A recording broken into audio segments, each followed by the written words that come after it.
নেটওয়ার্কটা আবার ডিস্টার্ব করে, একটা টাওয়ারই হয়তো বুঝছি। হ্যাঁ কোনো সমস্যা নেই, হ্যাঁ আমি দালালি পাইবে না নে।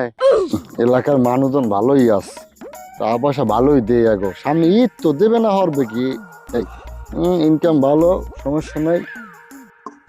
দেখি গরুর দালালের একটা ফোন দি, দালালের কি অবস্থা, নাম্বারটাও বেশি না সময়ের কালে আবার।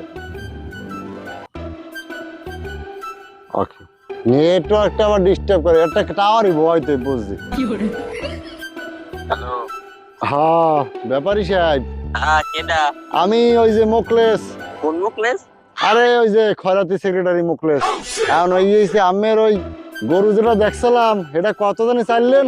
ওরা তো চাইলেন 3.5 লাখ। ও 3.5 লাখ, তা কম টম কি মোটে হইবে না? না বাবা, কমের গরু না ভাই, কত গোস্ত হবে 7 মন। কয় মন? 7 মন? হ্যাঁ 7 মন রাখ। ও তা 3.5 লাখ, তা 3 লাখ টাকা তো আমাদের আসলে।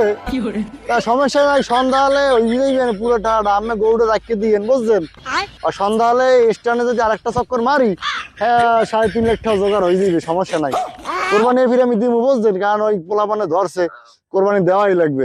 এই আস্তে আস্তে তা গরু হ্যাঁ বুঝি না। হ্যাঁ হ্যাঁ 3.5 লাখ সন্ধ্যা হলে দিয়ে দিব মানে কোনো ব্যাপারই না আমার দ্বারা, ওই এক চক্করই হয়ে যাবে স্ট্যান্ডে। আর একটু কত মনে চাটা খাইতে যাই কিছু দিতেন। হ্যাঁ কোনো সমস্যা নেই, হ্যাঁ আমি দিব মানে। এই আমি দালালি পাইবে না নে, তা রাখি রাখি, আসসালামু আলাইকুম। আচ্ছা। হ্যাঁ গরু বলে বাবা।